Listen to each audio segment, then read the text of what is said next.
This is the story of how the FBI and DEA uncovered a massive corruption network inside the Defense Secretary's office, leading to 3,800 arrests and the seizure of nearly 8 tons of drugs. At 6:12 a.m. in Arlington, Virginia, a routine compliance check inside the Pentagon turned into a national alarm. What was supposed to be a standard inspection inside a support wing of the Secretary of Defense's office suddenly stopped everything. Investigators noticed something off behind an office printer. When they moved it, they found a hidden steel compartment built into the wall. Inside that compartment were nearly 4 kilograms of pure cocaine, tens of thousands of dollars in cash, and a loaded handgun. This was not found in a warehouse or on the street. It was found inside the workspace of a senior policy advisor trusted with military logistics. At that moment, the investigation changed forever. When the advisor was placed in handcuffs, he said nothing. No excuses, no shock, no denial. That silence raised more concern than any confession could have.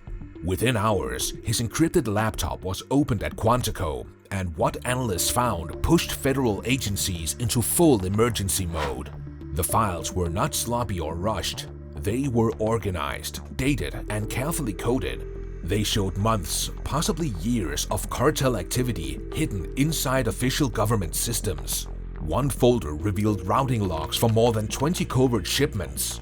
These shipments were disguised as normal military equipment transfers, approved through official channels and signed digitally by people with clearance.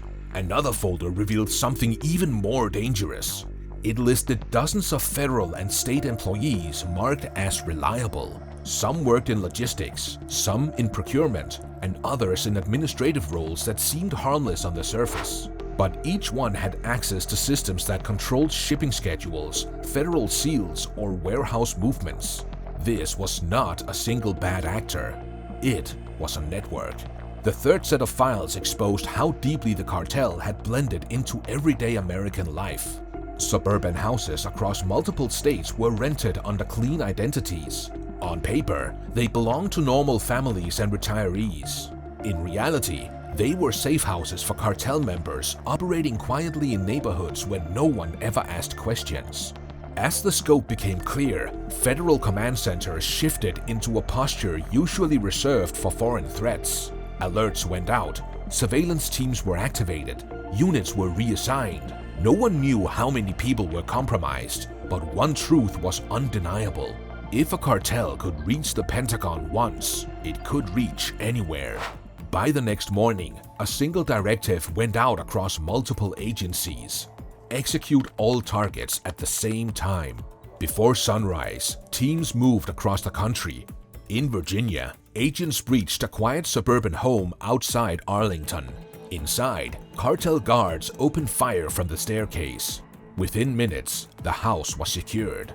Investigators found large quantities of drugs and forged military shipping labels hidden inside a pantry. It was a functioning logistics cell hiding in plain sight. In Texas, an armored vehicle smashed through the doors of a steel warehouse outside Houston. Gunfire echoed as cartel riflemen tried to hold their ground behind heavy machinery. The fight lasted only minutes, but the results were staggering. Hundreds of weapons and massive amounts of drugs were found hidden inside crates disguised as auto parts.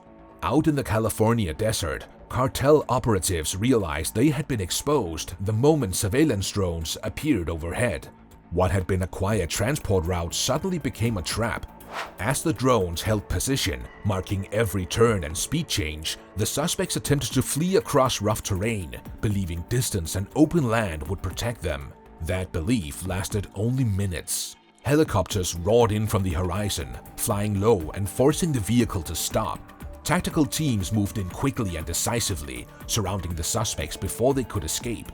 No shots were fired, but the arrests sent a clear message. This was not a localized operation. The network stretched from coast to coast, operating across vast distances with the same level of coordination. At the port of Norfolk, another critical interception was unfolding at the same time. Sealed shipping containers bearing flawless federal markings were stopped just moments before entering a major distribution pipeline. On the surface, everything appeared legitimate. The seals were perfect, the paperwork clean, and the routing approved. But inside, investigators uncovered chemical precursors, bundles of cash, and packaged narcotics destined for major East Coast cities. By the time the sun rose, the scope of the operation became undeniable. Tons of narcotics had been seized, hundreds of weapons recovered, and dozens of arrests completed in a matter of hours. The scale alone was historic, but what followed was far more unsettling. Instead of relief, investigators felt something deeper and more alarming. The evidence made one thing painfully clear: this operation represented only a single branch of a much larger system. The seizures did not feel like the end of a threat.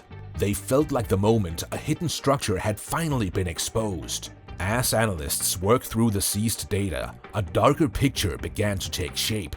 This was not smuggling at the border or opportunistic trafficking. This was a shadow infrastructure built quietly beneath the country's own systems. Legitimate trucking companies with clean records had been used to move weapons and contraband. Shipping firms with spotless audits unknowingly carried paired loads, one legal and one hidden. Small businesses with no criminal history served as cover, their normal operations masking illegal activity flowing through the same channels. Weapons were moved through companies contracted to deliver machine parts to military bases, their shipments blending seamlessly into routine deliveries. Drugs traveled through suburban warehouses and small distributors posing as medical or veterinary suppliers, hidden among legitimate chemicals and equipment. Money moved through nail salons, grocery stores, and auto repair shops, businesses that generated steady cash flows and rarely attracted scrutiny. On their own, each transaction looked ordinary. Only when analysts layered the data together did the true scale of the operation become visible. Then came the internal panic. As the walls closed in, compromised employees across the country began to react. Some simply vanished, failing to report to work without explanation. Others wiped workstations, destroyed hard drives, or shredded documents that were never scheduled for disposal. In one case, a federal employee abandoned his badge at his desk and fled through a wooded trail behind the building, leaving behind a backpack filled with cash and burner phones. His car was never recovered. In another incident, contractors attempted to force their way into restricted server rooms after spotting investigators in the building. Their goal was clear.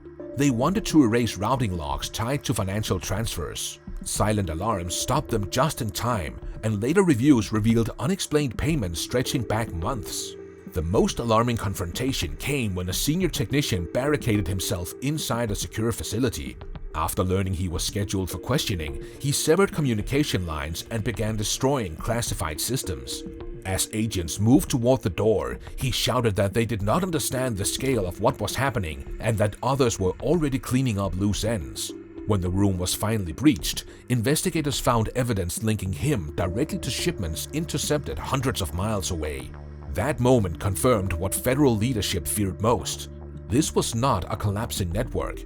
It was a network fighting to stay hidden, willing to sacrifice individuals to protect the larger structure. By the end of the day, leaders from multiple federal agencies met under emergency conditions. Reports were the same everywhere: missing employees, wiped systems, sudden resignations, attempted data breaches. This was no longer about drugs alone. It was about trust and how fast it could collapse once an enemy lived inside the system. Within days, a new task force was created with sweeping authority to identify every compromised channel and rebuild corrupted systems from the inside out.